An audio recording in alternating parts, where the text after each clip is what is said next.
Мерим и пак мерим. Започнахме да си измерваме двора, за да разберем каква е площта, която ще трябва да се пръска, т.е. тревата, където ще бъде. Около 800 квадрата излиза цялата тревна площ, без отзад пространството, което ще бъде за зеленчуци. И отпред малката градинка, която ще бъде с цветя. Тези пространства ги вадим и 800 квадрата остават за поливна система. Решихме в крайна сметка с такива пръскачки да направим. Най-вероятно с роторни разпръсквачи ще бъде, с помпа хидрофорна и така нататък цялата система. Започнаха да ни убеждават и за потопяема помпа, но ще видим в крайна сметка кое колко струва и кое ще ни върши най-добра работа, защото в момента водният стълб, който ни е на сондата, е доста нисък, 4 метра и половина, което според професионалистите, които идваха да измерват и да правят неща, след малко ще ви покажа и тях, ние тук любителски мерихме, защото нямаме такава голяма рулетка, която се разтяга на голяма дължина и мерихме с една лазерна, за което съпругът ми с една табличка обикаляше и трябваше да бъде оцелен от лъча, което беше супер трудно, и тя хваща до 20 метра максимум. Малко трудно измерихме на 3 пъти дължината, но в крайна сметка успяхме, за да си добием представа за самите себе си, пред какво ще се изправим като цени за в бъдеще. Доста са стряскащи цените на поливните системи, но за толкова голяма площ просто няма как да поливаме ръчно и ще трябва да си с такива пръскачки. Няма друг вариант или ще се изтормозим максимално. И сега е момента, като се фрезова, като се направи, преди да се разпръсне тревната смеска, да се направят тези разпръсквачи и цялото трасе да стане готово, за да можем да си действаме по-нататък. Така, това свършихме ние и в последствие вече ще дойдат след малко хора да мерят. Сега съпругът ми и свекъра тук затапват тази мръсната вода в кухнята, която е, за да може да се изреже тръбата. Сложихме една торбичка на топчица и ще се опени, като изсъхне ще се изреже тази тръба и ще се замаже, защото мръсната вода ще се изкарва на друго място за кухнята. Подготвили сме си тръбите вече и това трябва да се действа, но за момента се занимаваме предимно с двора, понеже трябва да си осигурим нещата за там. Цокъла тук е изрязан, доста по-готино стои с него, не е налепен още, но то изрязването така или иначе отнема доста повече време, отколкото самото лепене. По-трудната работа е свършена и финализираме горния етаж като цяло. Само трябва да се налепи, да се фугира и да се купят дръжки и сме готови с втория етаж.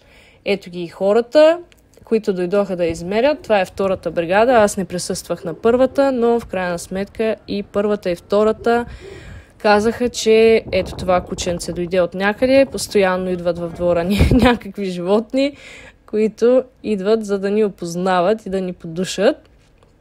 Казаха хората, че до 2-3 дни ще ни дадат отговор с цени и с това, кое ще се случи най-добре като трасе при нас. За момента се чудим дали да викаме фирмата да прави цялостната работа, да копае канали за тези тръбички, които трябва да се положат, или ще викаме багерче, което директно да изкопае каналите за поливната система и да изкопае канал до вадата, за да може да си изведем луците възможно най-далеч от къщата и да намалим проблема с влагата в мазето, защото това е основен проблем, който трябва да се реши, за да може все пак къщата да остане здрава по-дълго време.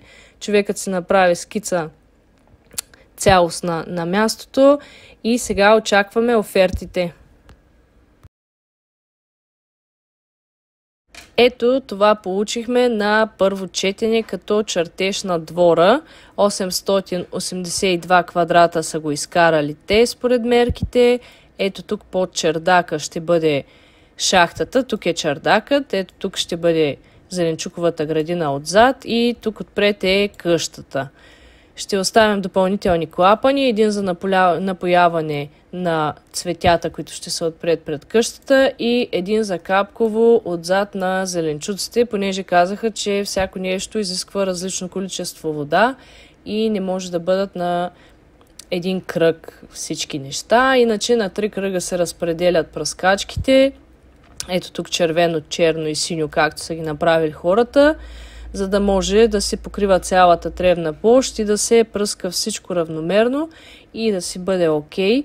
Под чердака няма да слагаме пръскачки, защото там ще има лози и доколкото разбрахме, те не обичат много вода, защото се напуква гроздето и така нататък. Там дори ще слагаме и някаква друга тревна смеска, може би дори ще оставим тази трева, която ще се изникне сега на пролет и ще я косим редовно, защото това, което ние сме избрали тревна смеска за футболни игрища, си иска почти всеки ден поливане, летния сезон, няма как иначе.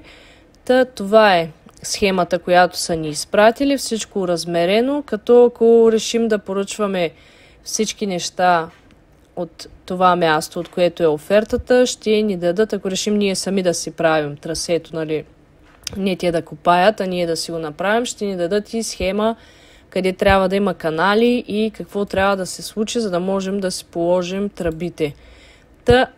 Ето това ни е офертата. Човекът беше така добър да ни даде нещата, които можем да не вземем от тях с червено, за да можем да си направим сметката за монтаж 740 лева, които ако не си платим за монтаж, реално погледнато, ние ще платим на багерче, което ще дойде, ще изкопае каналите и ще изкопае един изкоп за ограда, едно звено на ограда, което ще довършваме от едната страна, където няма отпред на къщата, и канали, в които да отведем дъждовната вода в една канавка, която минава по пътя. Това е планата. По 50 лева плащаме на багерче на час. Най-вероятно ще прибегнем към багерчето, но все пак все още не сме решили. С програматор ще бъде пръскачката. Поливната система, извинявам се. Ето тук имаме разни поп-ъп, не знам си какво, доста не разбирам аз от тази работа, но в крайна сметка пък ще стане хубаво всичко и ще си е окей като хората, за да може да си поливаме абсолютно цялата площ и да ни бъде зелено и хубаво и да му се радваме. В крайна сметка това е идеята. Все още чакаме офертата от другото място, не знам дали ще ни пратят и те чертежи и сметки или само сметки. Ще видим малко по-нататък, за да може да си преценим и да си направим сметката какво ще си купим.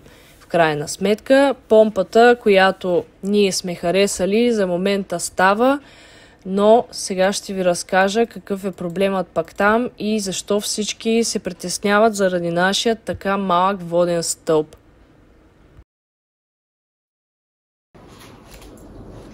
Всички са супер притеснени, че водата ни е малко и евентуално ще свърши в някакъв момент, което въобще няма да бъде окей за цялата поливна система и захранване на къщата с вода и така нататък. Ако нямаме вода, нищо не правим в крайна сметка. Имаше два варианта, които ни предложиха да видим дали наистина имаме вода.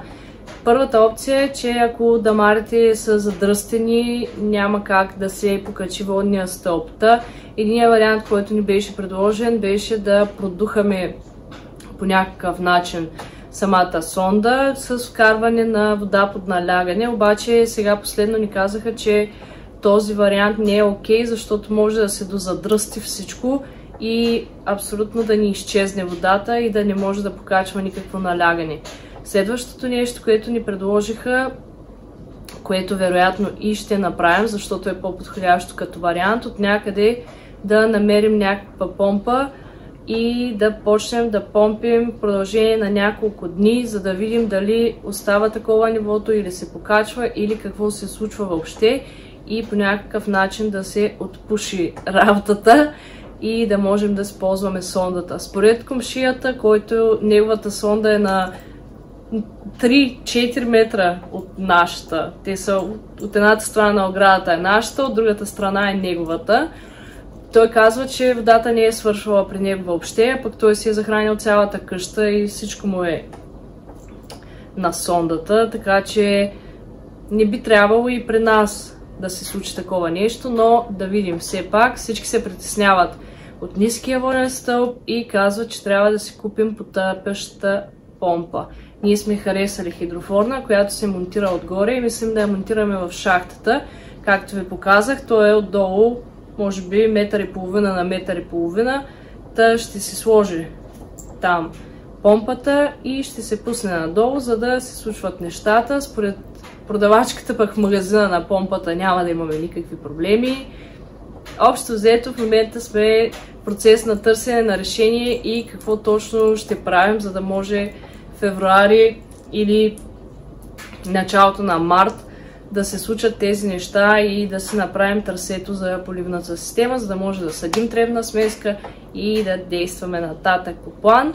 Сега все още очакваме втората оферта. В следващото видео се надявам да ви покажа и нея и да ви кажа какво сме решили да правим и как ще процедираме от тук нататък. До следващата седмица, всичко най-хубаво и до нови срещи! Чао!